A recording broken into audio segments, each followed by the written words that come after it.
quite liked the live-action version of Dumbo.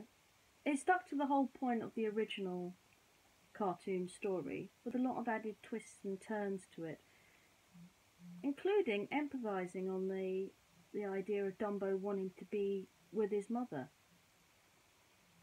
That's a very strong and very elaborate moral to have. Often in films we find out the motive at the end of the film. This one had the motive all the way through, and it made us more intrigued because we wanted Dumbo to be reunited with his mother. And partly because we knew that the only crime that Mrs. Jumbo had committed, or at least in my eyes, the only crime that Jumbo had committed, was protecting his own son from people who, let's face it, should never be near animals ever. It's hard to believe such injustice happens. Of course, once Dumbo met Timothy Mouse in the cartoon version, just like when he met the children in the live action, he began to find hope again. And he began to learn the value of friendship. This is the story of when he made another friend and had to learn a special game for them to play. You know the game as well as I do. See if you can work out what's going on as I read it. I'll deliberately miss out the game and I'll read it at the end of the book. This story is a Dumbo story, and it's called, I'll let you guess.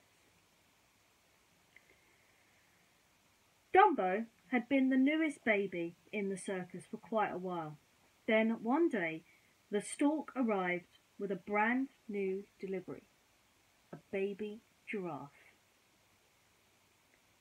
"You know, Dumbo," said his friend Timothy Q. Mouse, "I think we should ask that new baby to play with us." Dumbo nodded. He loved making new friends. "Hello, Mrs. Giraffe," Timothy said. "Can your lovely new baby come out to play?" Mrs. Giraffe agreed, and the three new friends set off.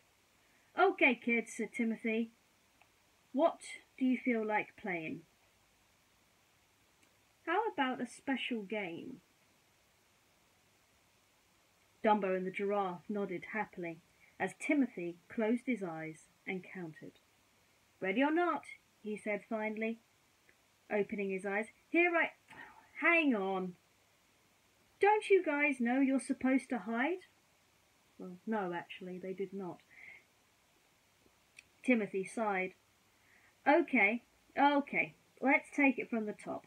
When I close my eyes, you guys hide. You find a place where you can't see me and I can't see you. Like this." Timothy ducked behind a popcorn tub. "Get it?" Dumbo and the giraffe nodded slowly. "Okay then, let's try this again." 1, 2, 3. Timothy counted to 20, then opened his eyes. No, he groaned.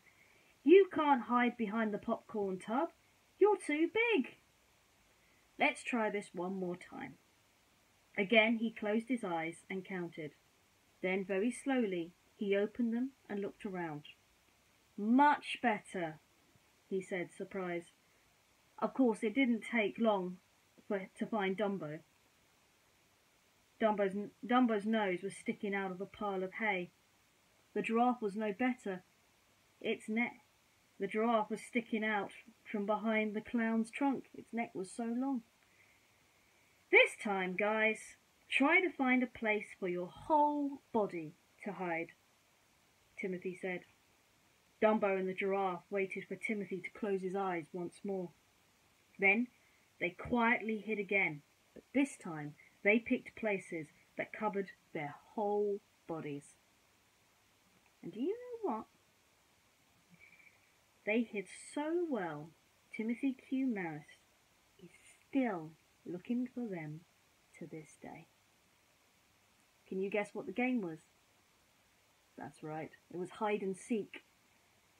And I think the more Dumbo and the giraffe learnt how to play it, the better they got at it. Sometimes when you do something again and again and again, you begin to learn and you begin to modify on how to play it. I hope one day that Dumbo gets his mother back. Don't you? It's late and we better get some sleep. I'll see you guys tomorrow. Pleasant dreams.